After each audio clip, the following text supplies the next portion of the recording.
एक सादी सी सलवार कमीज पहनी लड़की, हाथ में थैला लिए, सब्जी खरीद रही थी। चेहरे पर सादगी, आंखों में सच्चाई। कोई नहीं जानता था कि यह लड़की दरअसल इस शहर की डीएम कनिका मेहरा है। पर उस दिन एक पुलिस इंस्पेक्टर ने सिर्फ उसकी सादगी देखकर उसका अपमान कर दिया। वो नहीं जानता था जिसे वो गरीब औरत कहकर धकेल रहा है, वही अगले दिन उसके ट्रांसफर ऑन ऑर्डर पर साइन करने वाली है। उस दिन सुबह कनिका ने सोचा था, आज वर्दी उतार कर देखती हूं लोग असली दुनिया में कैसे बर्ताव करते हैं। वो चाहती थीं कि बिना पहचान वो समझें कि जनता किन हालातों में जीती है, कैसे अधिकारी और पुलिस उनसे बर्ताव करते हैं। सादा कपड़े, कोई गार्ड नहीं। वो अकेली निकली शहर के पुराने बाजार की ओर। एक सब्जी वाले से बोली, भैया टमाटर कितने के दिए? सब्जी वाला बोला, आपके लिए 20 रुपये किलो। मैडम, कनिका मुस्कुराई। इतने में पीछे से एक जीप आकर रुकी। उस पर लिखा था पुलिस। जीप से उतरा एक इंस्पेक्टर। घमंड उसके चेहरे पर साफ झलक रहा था। वो चिल्लाया, ए हटो सब, रास्ता खाली करो। कनिका ने देखा लोग डर के मारे इधर उधर भाग गए। वो धीरे से बोली, साहब इतना शोर करने की क्या जरूरत है? इंस्पेक्टर घूरते हुए बोला, तू चुप रह, औरतों की तरह घर पर बैठाकर। कनिका चुप रही, पर उनके भीतर का आत्मसम्मान जल उठा। इंस्पेक्टर आगे बढ़ा और कनिका से बोला, तेरे जैसे लोग सड़क पर निकलते हैं, फिर कहते हैं पुलिस बदतमीज है। कनिका ने शांत होकर कहा, क्या वर्दी आपको ये हक देती है कि आप किसी से भी ऐसे बात करें? वो हंस पड़ा, तू सिखाएगी मुझे कानून? पहले अपने बाल संवार ले, फिर लेक्चर देना। लोग हंसने लगे। किसी ने कहा, बेचारी गरीब लग रही है। कनिका ने उस हंसी के बीच बस एक बात सोची, ये वही शहर है जहां न्याय की जिम्मेदारी मेरे ऊपर है और यहां के अफसर ही कानून का मजाक उड़ा रहे हैं।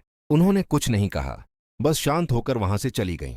पर जाने से पहले कनिका ने अपने मोबाइल से उस इंस्पेक्टर की हरकतों का वीडियो रिकॉर्ड कर लिया। अगले दिन सुबह 10 बजे सभी पुलिस अफसर जिला कार्यालय में लाइन से खड़े थे। सबको बताया गया था, आज नई डीएम मैडम पहली बार निरीक्षण के लिए आने वाली हैं। कमरे में सन्नाटा था। इंस्पेक्टर साहब भी खड़े थे, चेहरे पर घमंड पर हल्की घबराहट। दरवाजा खुला, अंदर वही चेहरा, वही लड़की, सबके सामने वही कनिका मेहरा अंदर आईं। इस बार सादी लड़की नहीं, बल्कि जिले की डीएम के रूप में। कमरे में खामोशी छा गई। कनिका सीधी इंस्पेक्टर के सामने गईं, धीरे से बोली, पहचाना मुझे? इंस्पेक्टर पसीने से भीग गया। माफ कर दीजिए मैडम, मुझे पता नहीं था आप। कनिका ने सख्त लहजे में कहा, पहचान से नहीं, इंसान से बर्ताव सीखो। कनिका ने सभी अफसरों की तरफ देखा और कहा, एक दिन पहले मैं आम नागरिक बनकर आपके बीच थी। मैंने देखा कि आपकी वर्दी डर पैदा करती है, सेवा नहीं। उन्होंने स्क्रीन पर मोबाइल से वो वीडियो चलाया जिसमें इंस्पेक्टर आम लोगों को धक्का दे रहा था और उनके साथ अपमानजनक भाषा में बात कर रहा था। पूरा कमरा चुप था। कनिका ने कहा, वर्दी सम्मान देती है, लेकिन अगर आप उसका दुरुपयोग करें तो वही वर्दी शर्म भी दिला सकती है। उन्होंने इंस्पेक्टर को सस्पेंड कर दिया और पूरे थाने के लिए बिहेवियरल ट्रेनिंग प्रोग्राम शुरू करवाया। कानून सिर्फ किताबों में नहीं, कर्मों में होना चाहिए। ये संदेश कनिका ने पूरे जिले में फैला दिया। लोगों ने कहा, ऐसी डीएम तो पहली बार देखी है। कनिका ने मुस्कुराते हुए कहा, जब जनता को इंसाफ मिलना शुरू हो जाएगा तभी देश आगे बढ़ेगा। उस दिन बाजार में वही सब्जी वाला कनिका को देखकर बोला, मैडम आपने तो कमाल कर दिया।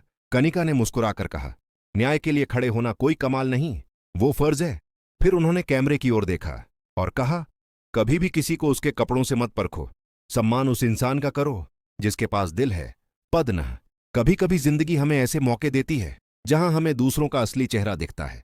डीएम कनिका मेहरा की ये कहानी हमें यही सिखाती है कि असली ताकत पद या पैसे में नहीं, बल्कि इंसानियत और साहस में होती है। तो दोस्तों, अगर आपको ये कहानी पसंद आई हो तो लाइक करें, शेयर करें और सब्सक्राइब करें हमारे चैनल उम्मीद वाइब को।